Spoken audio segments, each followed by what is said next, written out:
a primeira vez, certo? Ele sincronizou. Estranho, hein? Vamos ver que ritmo é esse. É um ritmo regular, é um ritmo irregular. Tá me parecendo um ritmo irregular. Então vamos voltar aqui, certo? Tá mais ou menos na metade do vídeo. Tem esse colega médico aqui. Ele tá falando que a paciente tem um flutter auricular. E aí, assim, eu sempre estou falando aqui, né? Quando a gente vai analisar eletrocardiograma, a gente tem que olhar o eletro de 12 derivações.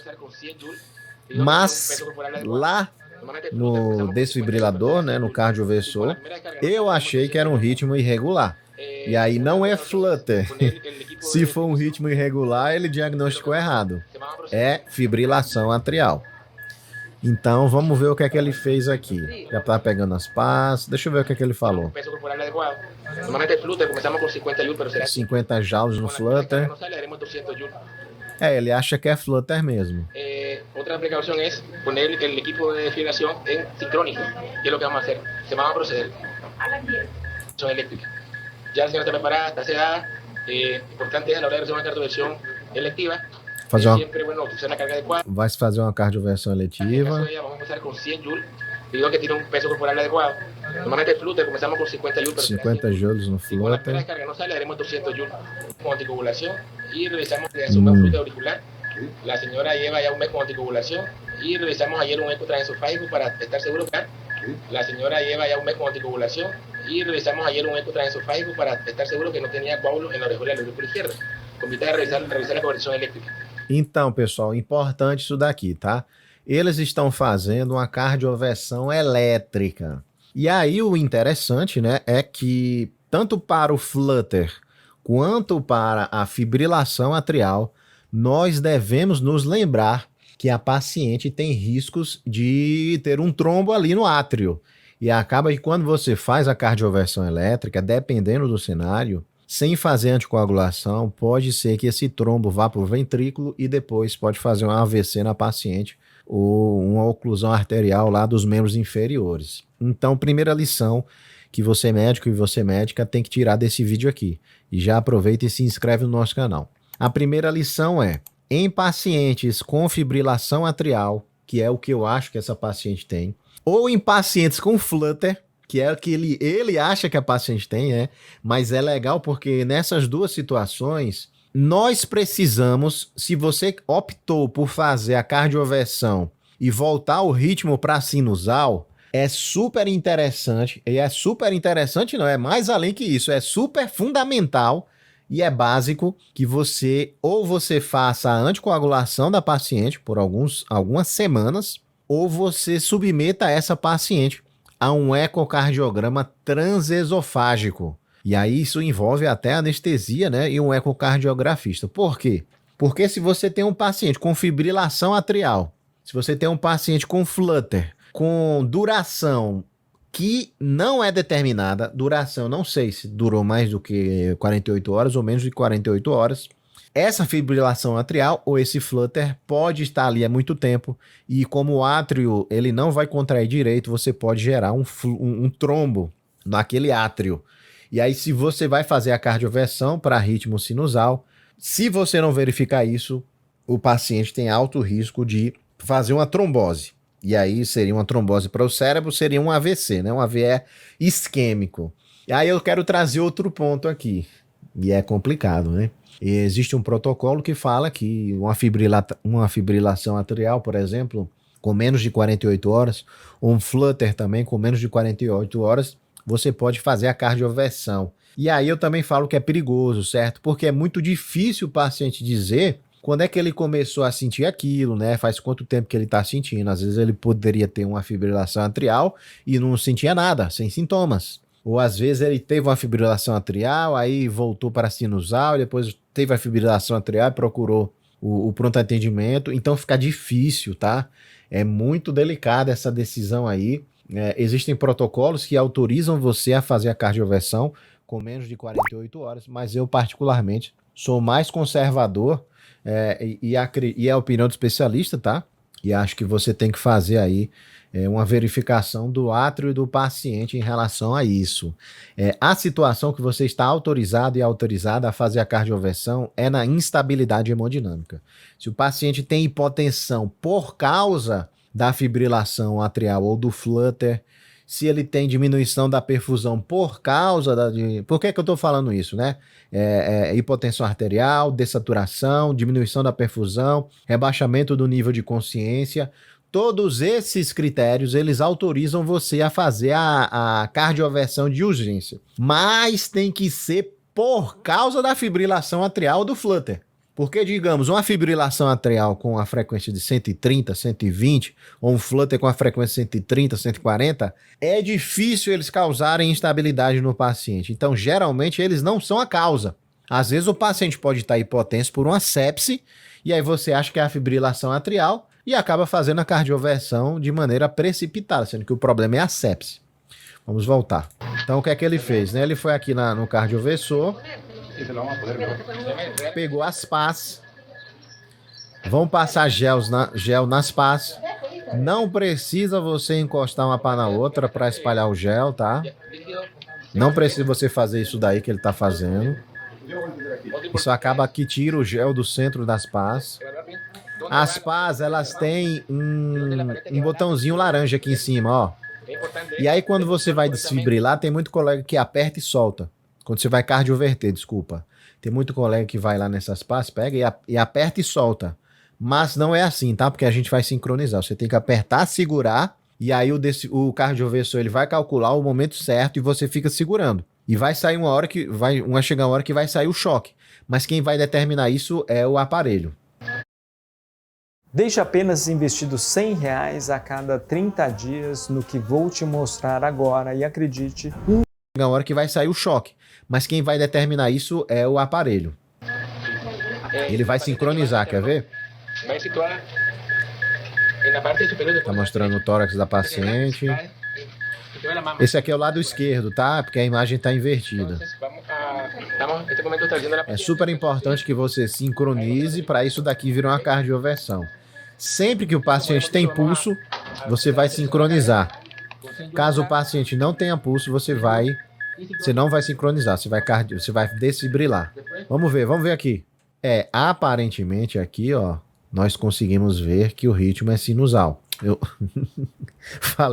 falei a maior bobagem do mundo, né? Aparentemente aqui nós conseguimos ver que o ritmo é regular. O RR é regular.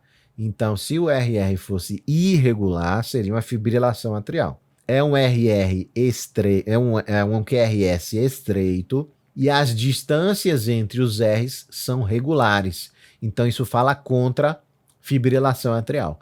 Fala mais a favor da taquicardia supraventricular, que pode ser flutter ou pode ser reentrada nodal. Vamos deixar correr mais um pouquinho. E qual é o problema, né? O problema é que nós não estamos no eletro de 12. E aí, nesse ponto aqui, ó, eu vejo que aqui o RR tá irregular. Essa distância para cá é 1, e aí ficou menor, e aí ficou maior. Entenda que nós precisamos de eletro de 12 para diagnosticar com mais assertividade. Olhando aqui esse traçado, eu falaria que é uma fibrilação atrial. Temos a onda T de Tiago aqui, ó, mas depois é difícil ver se tem alguma onda P de pato, né? Ó, aqui não tem, aqui pode ser que seja um aqui, não sei. É difícil que a gente perceba isso sem um eletro de 12, tá? Nunca faça conclusões baseando-se no eletrocardiograma do monitor. Isso é bem óbvio. Tá complicado, viu? Eu falaria que tá irregular isso daí. Olhando assim, né? Eu tô tirando a conclusão de maneira errônea. O ideal é que a gente visse aí o eletro de 12 da paciente, com D2 longo. Falou, tá preparado? Acho que eles vão começar com 50 joules. Quanto é que ele colocou aqui? Vamos ver, que ele teve uma hora que ele girou. 100 joules. Sincronizou em 100 joules. Geralmente o flutter ele sai com voltagens mais baixas, com cargas mais baixas, 50, 100. E aí a fibrilação atrial precisa de cargas mais altas. Então, assim, ele falou no começo que era Flutter, mas está usando 100, né? Geralmente a gente começa com 50 no Flutter. O Flutter sai muito fácil com choque, mas ele sai muito de, ele dificilmente sai com manobras químicas. Tá esperando aí, todo mundo se afastar, né? É importante que a paciente seja sedada também. Não sei o que fizeram para sedar a paciente, ó. Tem uma pessoa com a seringa aqui, posicionou a cabeça dela, deu a carga. Aqui é no lado direito da paciente, aqui é do lado esquerdo. Afasta todo mundo, ele vai apertar e vai segurar, ó. Apertou, segurou. Deu choque, a paciente está sedada. Vamos ver o que aconteceu. Cargame 200 ahora. 200. Correcto. Vamos a cargar de nuevo. Tá taquicárdica ainda. Cargamos de nuevo. É, ó, eu falaria que é um FA isso aqui, viu? 200. Correcto. Vamos a cargar de nuevo. Mas assim, é o que eu falei, né? Não dá para ficar tirando conclusão. Vamos a ver la otra. Vamos fazer uma outra cardioversão com 200. Vamos a ver. Aperta, segura. Todo mundo afastado. Mais um choque. Você vê que ela tem pouca reação. Ela tá no estágio de sedação interessante. Ó, fez um ai. É, ainda não saiu. Uma extrasístole, outra extrasístole, outra aqui extrasístole. E vocês percebam que no traçado aqui, né, tem vários pontinhos brancos, ó. Aqui eu tô vendo, aqui. Isso daqui é a máquina vendo que esse é o QRS e na cardioversão, o cardioversor ele joga o choque em cima do QRS. Por isso que é cardioversão elétrica, que é um choque programado. Olhando esse traçado, eu falaria que é um RR irregular, ainda assim. E eles fizeram com 200, né? Caramba, Tiagão, por que não tá dando certo? Vamos a dar 250, pero no. Vamos a cargar de nuevo. Vamos a ver aqui. Voltaram. Tem vários fatores aí que podem interferir, tá? O posicionamento das pás.